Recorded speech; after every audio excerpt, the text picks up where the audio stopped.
ഇന്നലെ നടന്ന തുല്യത എക്കണോമിക്സ് ക്വസ്റ്റ്യൻ പേപ്പറാണ് നമ്മളിന്ന് ഡിസ്കസ് ചെയ്യാൻ പോകുന്നത്. അപ്പോൾ നമുക്ക് ക്വസ്റ്റ്യൻസിലേക്ക് പോകാം.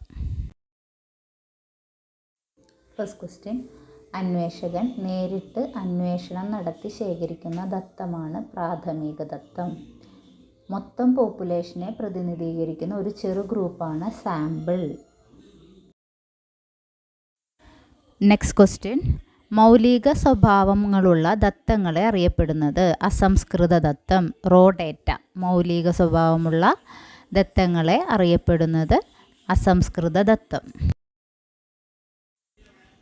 നെക്സ്റ്റ് ക്വസ്റ്റ്യൻ, ഒരു സംഖ്യ ഒരു ശ്രേണിയിൽ എത്ര തവണ ആവർത്തിക്കുന്നു എന്നതിൻ്റെ എണ്ണം, ആവൃത്തി. പൊതുവില നിലവാരത്തിലുള്ള മാറ്റങ്ങൾ സൂചിപ്പിക്കാൻ ഉപയോഗിക്കുന്ന വിലസൂചിക, മൊത്ത വിലസൂചിക.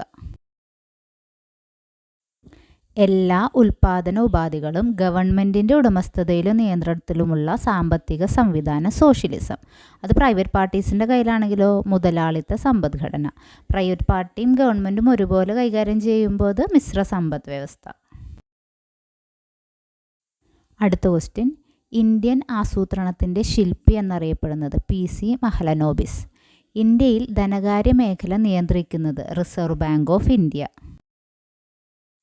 അടുത്ത ക്വസ്റ്റ്യൻ, ചുവടെ തന്നിട്ടുള്ളവയിൽ ഇന്ത്യയിലെ ദരിദ്രരുടെ സവിശേഷത അല്ലാത്തത്, സാക്ഷരത. ചുവടെ നൽകിയിരിക്കുന്നവയിൽ നിന്നും മനുഷ്യ മൂലധനത്തിനുള്ള ഉദാഹരണം, ആശുപത്രിയിലെ ഒരു ഡോക്ടർ. അപ്പോൾ ഈ വീഡിയോ ഇഷ്ടപ്പെടുകയാണെങ്കിൽ please do like, share and subscribe.